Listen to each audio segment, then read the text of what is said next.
The chip war is over, and the United States has lost the one weapon it thought China would never be able to build. No dramatic headlines, no press conferences, just one quietly released piece of silicon that changes everything. China didn't just build another chip, they created something far more significant, a backdoor out of America's stranglehold on global tech. China has now rolled out its first fully functional RISC-V open-source chip. This isn't merely about semiconductors. It's about rewriting the rules of power in the 21st century. The significance cannot be overstated. China is walking away from United States tech dominance for good. For years, the chip war between the United States and China has escalated into something resembling a geopolitical Cold War.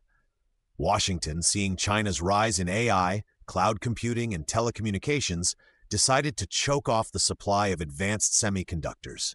Huawei became the primary target when it was blacklisted, as the U.S. pressured global allies to cut off access to chip-making technologies from companies like TSMC and ASML. The American strategy was embarrassingly simple: slow down China's technological rise through brute force restrictions. But you can only weaponize technology for so long before your rival finds a way around it. While America was flexing its muscles, China doubled down on local innovation, and this RISC-V chip is the clearest proof yet that the old model of American tech dominance is crumbling. RISC-V isn't just some alternative processor, it's an open-source instruction set architecture, essentially a blueprint for how a chip processes information. Most chips today are based on proprietary architectures owned by Western companies like ARM in the UK or x86 from Intel and AMD in the US. But RISC-V is different. It's not owned by anyone. That means no one can ban it, sanction it, or block you from using it. China just built a chip based on this model, giving them something they never had before: complete freedom to innovate, design, and manufacture chips without asking for anyone's permission.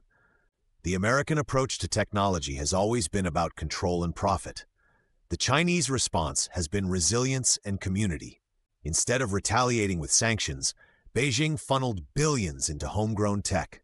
Universities, startups, and state-backed firms were all mobilized to focus on semiconductors as a national mission. This first RISC-V chip isn't merely symbolic. It's functional, can be mass-produced, scaled, and improved. And because it's open source, every improvement made by one Chinese firm can be used by others, creating a self-reinforcing loop of progress. Throughout China, from Shenzhen's tech zones to Beijing's academic centers, the determination is palpable. While the U.S. remains trapped in short-term thinking, gridlocked by Washington politics focused on the next election rather than the next decade, China has maintained its long-term vision. American leaders have relied on bans and blockades to maintain their lead instead of innovating. The hard truth is that you can't sanction your way into staying number one. Trump may be back in the White House, doubling down on tariffs and restrictions, but even he can't stop an idea whose time has come.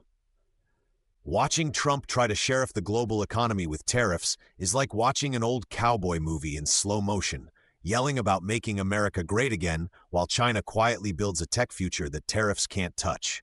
You can't tariff your way out of a technological revolution.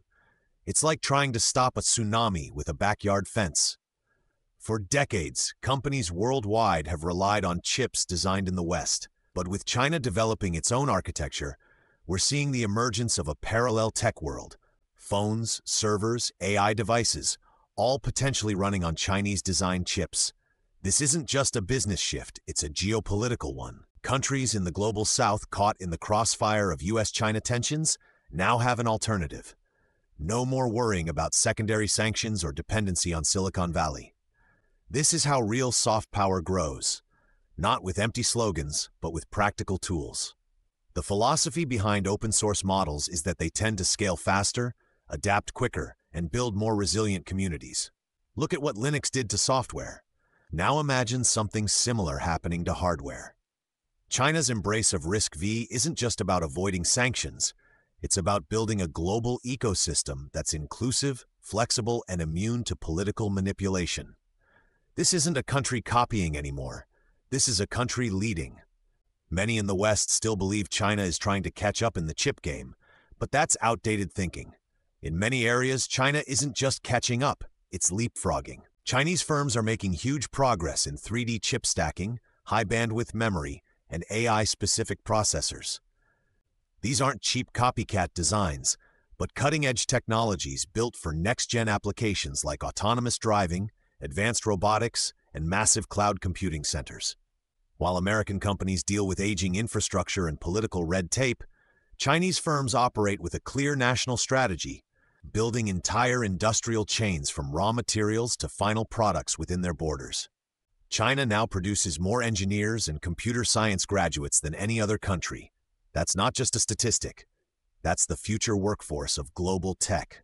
Even in advanced chip manufacturing, companies like SMIC are already producing 7-nanometer chips despite sanctions. With every restriction, China becomes more determined, investing billions not only in production, but in tools and materials needed to build those chips. In contrast, the US still relies heavily on overseas fabs, and even major comeback projects like Intel's domestic plants face delays and workforce shortages. This RISC-V chip is just the beginning. What follows is a race to scale it. China will invest more in fabrication tools and the software stack that supports it. Universities will teach students to design with it. Startups will build products around it. Eventually, this chip will find its way into everything from smartphones to data centers, from electric vehicles to smart TVs. The United States will try to respond, but without matching China's open-source philosophy, it may find itself fighting yesterday's war with yesterday's tools. This is the long game, and China has proven it knows how to play it. The country has created a path out of American control and potentially opened a new chapter in the tech world, one that's more open, more accessible, and more balanced. The era of unchallenged American tech dominance is over. The future belongs to those who build it, not those who try to control it through sanctions and restrictions. And right now, China is building that future, one silicon chip at a time.